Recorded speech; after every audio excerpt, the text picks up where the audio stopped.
Olá, você acompanha comigo agora no programa Mais Saúde de hoje. Sancionado o projeto de lei que defende diretrizes e objetivos para a organização da atenção integral e humanizada aos recém-nascidos. No quadro Fala Doutor, as dúvidas sobre o câncer de pele em alusão à campanha Dezembro Laranja. E também uma reportagem sobre a visita de profissionais do Corpo de Bombeiros em uma visita ao Hospital de Oncologia do Maranhão. E mais, os 5 anos do Centro de Hemodiálise em São Luís. E ainda no quadro Vacina Sim, fique por dentro dos locais para a aplicação da vacina contra a gripe. E mais, no estúdio, uma entrevista com o coordenador médico da Central Estadual de Transplantes, Iago Souza. Eu sou Ismael Gama e o Mais Saúde está no ar.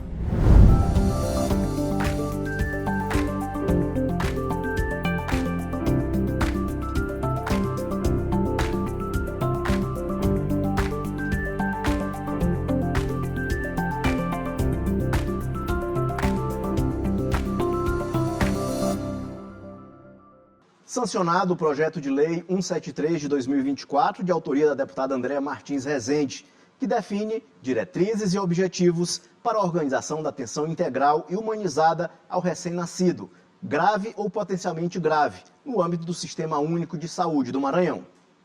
Os primeiros 27 dias pós-parto é uma fase delicada por riscos biológicos, ambientais e sociais, mas a primeira semana de vida tem sido um desafio ainda maior para muitos recém-nascidos. A mortalidade infantil, apesar de ter reduzido bastante nos últimos anos, tem uma parcela que continua alta e preocupa muito, que é a mortalidade neonatal e principalmente a mortalidade neonatal precoce, que é aquela que acontece na primeira semana de vida.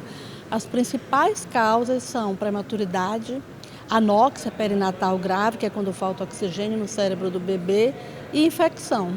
O período neonatal é responsável por até 70% dos casos de mortalidade infantil nas últimas décadas, segundo dados do Ministério da Saúde. Assistência profissional e equipamentos especializados são indispensáveis para a redução dessa taxa, além de um método simples e vital, o método Canguru. O que precisa ser feito é um pré-natal adequado, que possa identificar os riscos de prematuridade. Uma vez identificada, encaminhar essa mulher para parir no local onde tem assistência adequada, tanto do ponto de vista de equipamento como uma equipe treinada. A anóxia perinatal grave, a principal ação que pode reduzir é o treinamento de profissionais em sala de parto. E infecção, a higienização das mãos é a principal medida de redução de infecção no mundo inteiro. Na Assembleia Legislativa, o assunto ganhou visibilidade através da sanção do projeto de lei 173/2024, de autoria da deputada Andréa Rezende, que defende a integralidade de assistência, atenção multiprofissional e humanizada, estímulo à participação dos pais nos cuidados e a implementação de mecanismos de regulação e fiscalização da assistência prestada aos recém-nascidos. Segundo a presidente da Sociedade de Pediatria do Maranhão, o método Canguru é indispensável para a saúde do recém-nascido. O contato direto com o corpo dos pais ajuda a manter a temperatura do bebê estável, melhora a frequência cardíaca e respiratória, além de favorecer o desenvolvimento neurológico. A nossa luta é que o método realmente seja firme em cada unidade. Aqui nós temos um centro de referência nacional, que é o Hospital Universitário, nós temos um centro de referência estadual, que é a Máquina, e o que a gente espera é que cada unidade onde nasçam bebês, que podem nascer pré-termos, eles tenham estrutura para cuidar dos bebês de acordo com a metodologia Canguru. É indispensável, é vital, o contato pele a pele é a melhor prática baseada em evidência hoje no mundo inteiro e que para os bebês prematuros é essencial, porque é o que pode reduzir mortalidade. E a prematuridade é a principal causa de morte em crianças menores de 5 anos de idade. No nosso quadro Fala Doutor de hoje, vamos abordar sobre o câncer de pele na campanha de conscientização Dezembro Laranja. E quem vai tirar as dúvidas da população é o médico dermatologista Eduardo Lago.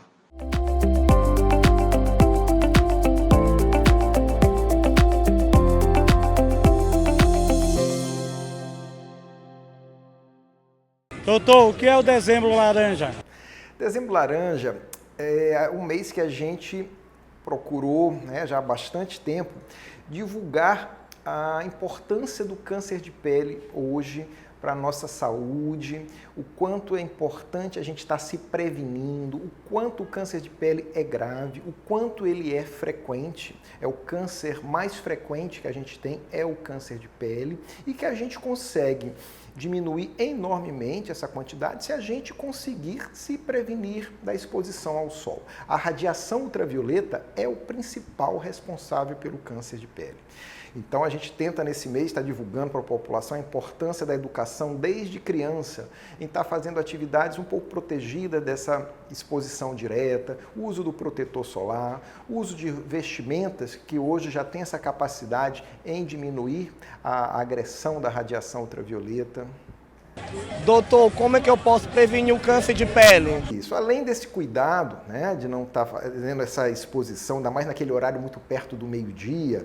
Então, gosto de fazer uma corrida, uma caminhada, ou vamos ali antes das 8 horas da manhã, né, ou depois das 4 horas da tarde. Quanto mais você se afastar do meio-dia, melhor. E mesmo fora desse horário, usar um boné, usar o protetor solar. Então, isso tudo consegue estar ajudando bastante nessa prevenção. Outra coisa é você ter o cuidado de se autoexaminar, né? É o autoexame. Você está procurando sempre em você alguma coisa que não seja o normal. Ou foi um sinalzinho, que eu sou cheio de sinalzinho, mas apareceu um que está um pouco diferente, a coloração está diferente do outro, o contorno dele está um pouquinho diferente do outro. Ou uma feridinha, que aparece a feridinha, daqui a pouco ela cicatriza e abre de novo daquele mesmo lugar e já vem alguns meses acontecendo isso. Então é uma coisa que não é normal, que não é natural. Então tem que servir de alerta, porque além da prevenção, quanto mais cedo você faz o diagnóstico, maior a chance que você tem de cura. Você ficar protelando, né? O paciente às vezes chega no consultório depois de 5, 10 anos que surgiu a lesão. Às vezes a gente já vai chegar aí num tempo errado e o que poderia ter sido completamente solucionado vai se resolver parcialmente. Doutor, qual o tipo de câncer de pele? Existe uma variedade grande. Se a gente for procurar a classificação correta, são mais de 100 tipos de câncer que a gente vai encontrar. Mas os principais a gente costuma classificar no melanoma, que é um extremamente agressivo, que começa às vezes com uma pintinha escura, que se demorar a ter o diagnóstico vai para outras áreas, cérebro, intestino, e os não melanomas, que a gente abordando, né, bem cedo costuma resolver completamente. Doutor, quais são as chances de cura? São muito grandes desde que você faça um diagnóstico cedo, né? Para cada câncer, né, a gente falou dessa enorme classificação, a gente vai ter um comportamento, né, deles de forma diferente. Alguns são mais agressivos, outros são menos agressivos.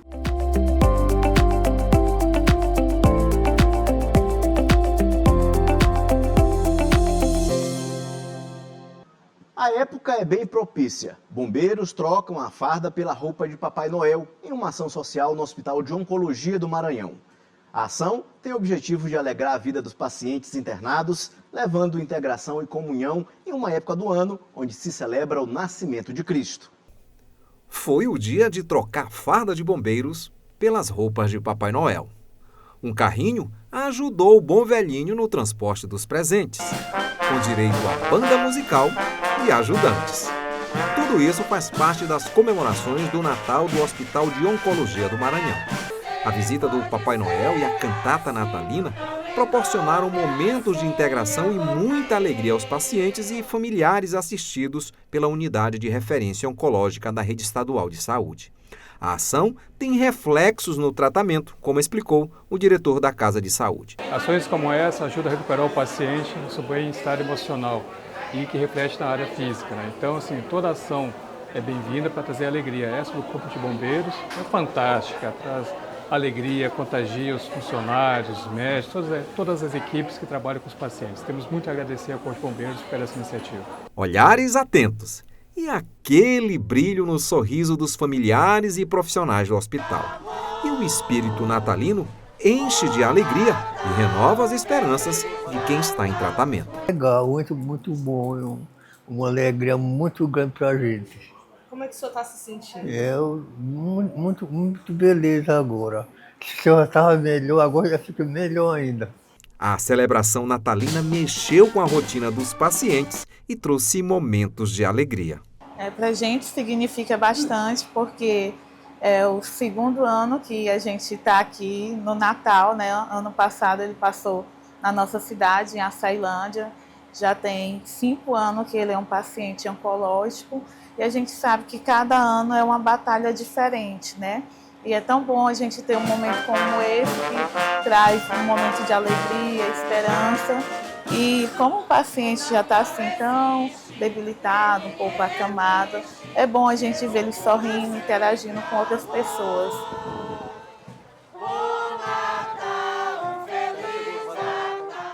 E veja no próximo bloco uma reportagem sobre os 5 anos do Centro de Hemodiálise de São Luís, o quadro Vacina Sim e uma entrevista com o coordenador médico da Central Estadual de Transplante, Iago Souza. Não saia daí, é só um instante.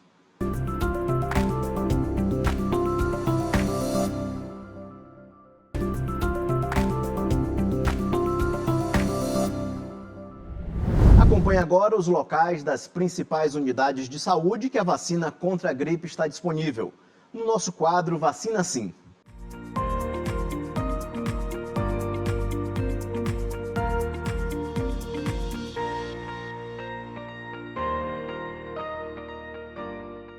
Veja agora as unidades de saúde para tomar a vacina contra a gripe.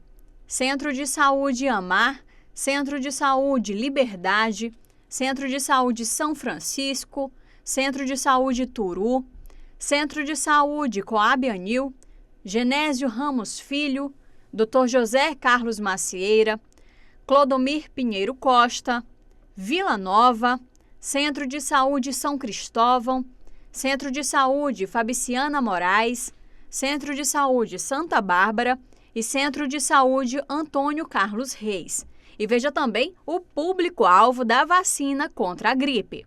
Crianças de 6 meses a menores de 6 anos de idade, pessoas a partir de 60 anos, gestantes e puérperas, povos indígenas, trabalhadores da saúde, professores das escolas públicas e privadas, adolescentes menores de 18 anos sob medidas socioeducativas, população privada de liberdade com 18 anos ou mais, funcionários do sistema prisional, pessoas com doenças crônicas não transmissíveis e outras condições clínicas especiais, quilombolas, pessoas com deficiência permanente a partir dos 12 anos de idade, profissionais das forças de segurança e salvamento e das Forças Armadas, pessoas em situação de rua e caminhoneiros, trabalhadores de transporte coletivo rodoviário, de passageiros urbanos e de longo curso e trabalhadores portuários. Esse foi o quadro Vacina Sim.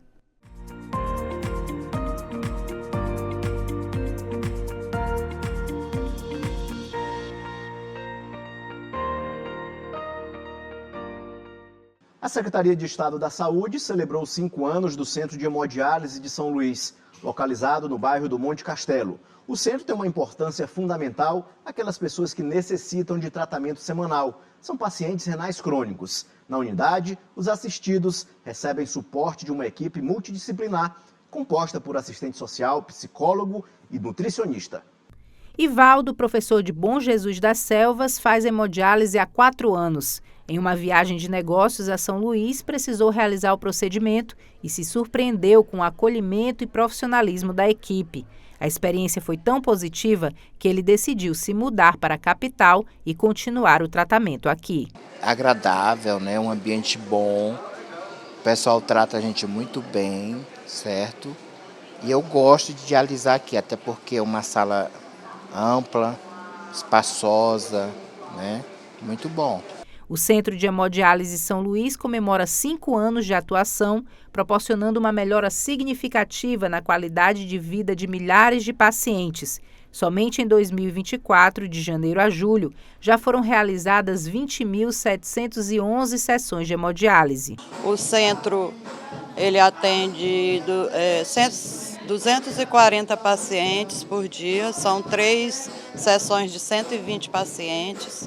Nós temos 47 máquinas funcionando, atendemos a população daqui de São Luís e também do interior do estado. A estrutura do centro conta com 47 máquinas funcionando de segunda a sábado em 3 turnos, garantindo o atendimento contínuo aos pacientes. A gente tem um fluxo bem grande, a gente faz um atendimento de qualidade para esse paciente. Muitos desses pacientes acabam também recebendo a alta, né? Alguns conseguem o transplante, conseguem sua alta. E a gente trabalha mediante isso, para a gente entregar o melhor para quem mais precisa. Como parte das comemorações de aniversário, o Centro de Hemodiálise promoveu uma programação especial para pacientes e acompanhantes, incluindo uma missa de agradecimento e momentos de reflexão, além de música ao vivo para alegrar o ambiente. No programa de hoje, a nossa entrevista é com o coordenador médico da Central Estadual de Transplantes, Iago Souza. Ele vai falar sobre a campanha Setembro Verde, que estimula a doação de órgãos. Iago, seja bem-vindo aqui ao programa Mais Saúde da TV Assembleia. E, primeiramente, o que é o Setembro Verde? Bom, olá, muito obrigado. Para mim é uma honra estar aqui com vocês, agradecer a oportunidade a todos para falar sobre um tema tão importante que é a doação de órgãos e tecidos para transplante. O Setembro Verde é o mês dedicado à alusão, de sensibilização da população, dos profissionais de saúde, em relação ao processo de doação de órgãos e tecidos para transplante. Nós celebramos no dia 27 de setembro o Dia Mundial da Doação de Órgãos e Tecidos para Transplante. Então nós aproveitamos esse mês para intensificar as ações de sensibilização, de capacitação e de orientação da população como um todo. Doutor, como é que o Maranhão se destaca numa campanha como essa? O Maranhão vem se destacando progressivamente, sobretudo nos últimos 2 anos. Nós conseguimos conquistas muito importantes através do Plano de Aceleração de Transplantes do Maranhão, em parceria um projeto da Central, via Secretaria Estadual de Saúde, com hospitais estratégicos, sobretudo o Hospital Universitário, aqui no Maranhão, que é o nosso principal centro transplantador e principal parceiro. Então, através dessas ações, o Maranhão galgou alguns destaques. Por exemplo, ultrapassamos os 3.000 transplantes de córneas agora no primeiro semestre desse ano, nessa série histórica de 20 anos da Central. Ultrapassamos o mês com o maior número de doadores em um único mês agora, em agosto. Ultrapassamos todas as metas em relação ao transplante de órgãos e tecidos também em 2024. Então, de posse desses recordes históricos, a Secretaria de Saúde, junto com os outros hospitais, os profissionais como um todo, abraçaram ainda mais a causa e potencializaram as ações desse Setembro Verde com muitos projetos interessantes aí para divulgação para a população. Doutor, o que significa ser um doador de órgãos no Brasil e qual é como é que funciona o processo de doação? Então, o processo de doação de órgãos e tecidos, ele funciona no Brasil, que é o maior sistema público de transplantes gratuito do mundo. Ele funciona a partir da entrevista familiar com a positiva. Então, no Brasil, legalmente, é necessário que o familiar de primeiro ou segundo grau, na ausência deste, faça a autorização na entrevista familiar quando houver indicação, seja para órgão ou para tecido, por exemplo, para córnea. Então, o grande esforço da nossa campanha do Setembro Verde, por exemplo, do país como um todo, é sensibilizar a população, sensibilizar as famílias, fazer com que as pessoas discutam isso em casa, se declarem doadoras se for de sua vontade, para que seja facilitado no momento que já é muito difícil, de muita dor e de muito sofrimento, que facilite o processo decisório de forma plena, consciente, tranquila, inclusive facilitando o processo de luto dessa família. Atualmente a pessoa ela pode declarar ser doadora em documentos oficiais, mas a doação depende da autorização da família. Depende. E esse é o foco, inclusive, da campanha do Maranhão desse ano. Nós já iniciamos agora no dia 15 o primeiro evento, teremos agora no dia 22 o segundo, com diversas outras capacitações e eventos ao longo dos hospitais da cidade como um todo, com o objetivo de sensibilizar a família. Como você tocou, mesmo que haja uma diretiva antecipada de vontade do paciente, ou registre em algum documento em cartório, como antigamente era feito na identidade dos pacientes, quem define no final é a família. Existe atualmente uma modificação, na verdade uma tentativa de auxílio, através do Conselho Nacional de Justiça, que é a AEDO, Autorização Eletrônica para a Doação de Órgãos e Tecidos. Então nós, como cidadãos, nós podemos acessar o site, fazer o cadastro, nos declarar doadores, e isso vai para um banco nacional. Se eventualmente um de nós vier a evoluir para morte encefálica ou falecer, cada central de transplante de cada estado, ela tem acesso a essa lista e ela consegue levar essa documentação para a família. Olha, seu parente, ele era doador, aqui é a declaração que ele fez. E isso ajuda, facilita, né, o processo de entendimento da família do processo. Doutor, nesse caso de doação, o que seria a morte encefálica? Muita gente, existe muita desinformação em relação a isso, né? Isso, né? A morte encefálica é a perda irreversível das funções de cérebro, né, no encéfalo e o tronco cerebral. É irreversível. Sempre decorrente de alguma catástrofe cerebral, seja um trauma, infecção, sangramento, isquemia, trombose. O cérebro, diferente de algumas outras partes do organismo, ele não se regenera, não se recompõe. Então, uma vez que o cérebro morre, é irreversível. E legalmente, a morte ela acontece ou por parada cardíaca ou pela morte encefálica, que é um processo extremamente rigoroso. Então, são 4 exames feitos por 3 especialistas médicos diferentes. É uma junta médica que avalia com vários exames muito criteriosos, muito rigorosos, padronizados nacionalmente. E só quando os 4 exames são positivos é que o médico pode chegar e declarar para a família que aquela pessoa faleceu. O que gera muita desinformação e confusão, às vezes, é com o quadro de coma.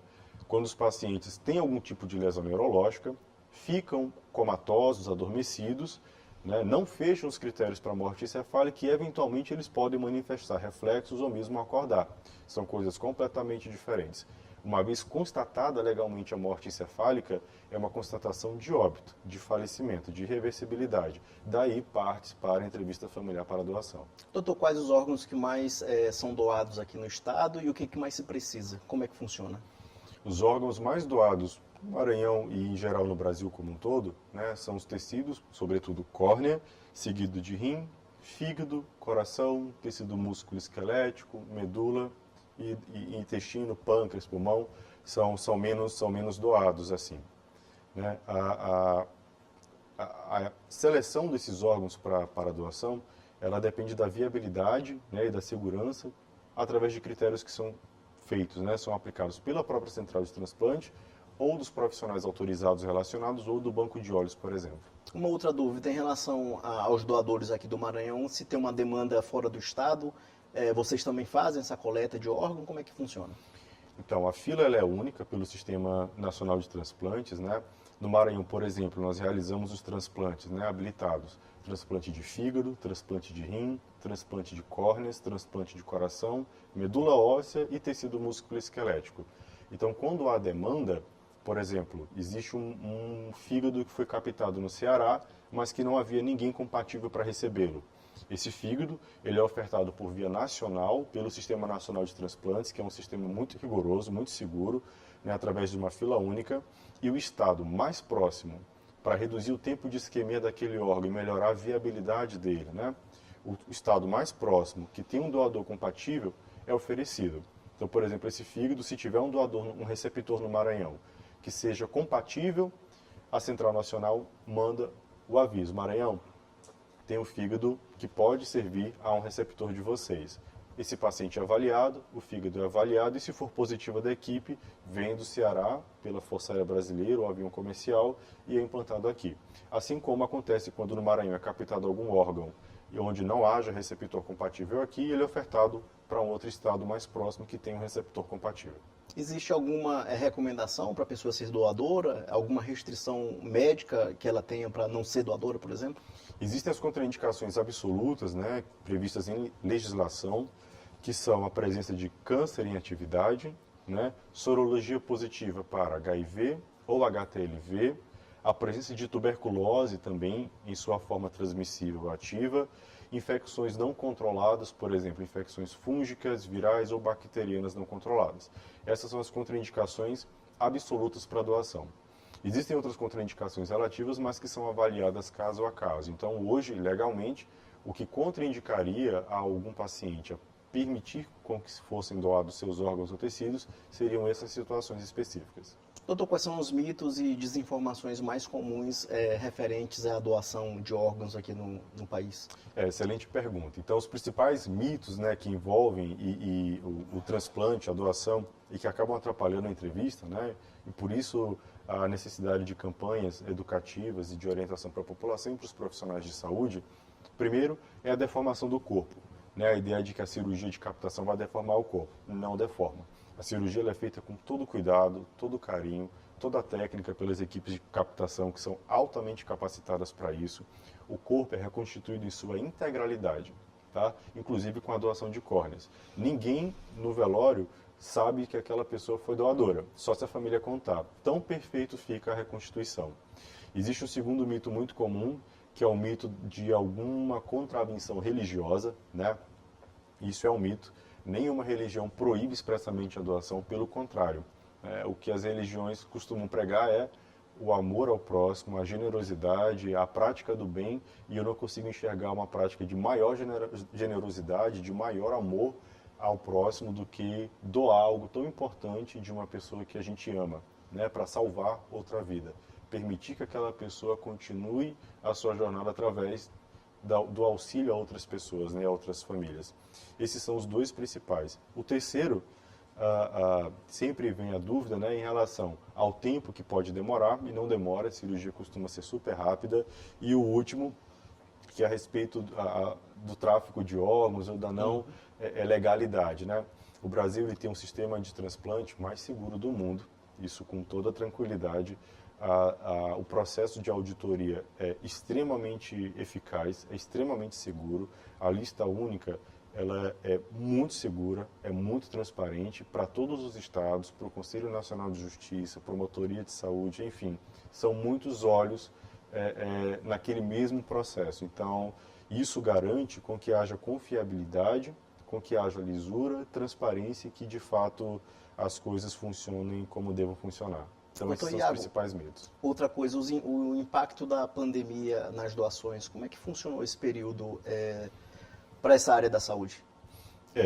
A pandemia impactou de forma muito negativa o processo de doação e captação de órgãos e tecidos para transplante, mas era algo que, de certa forma, era esperado.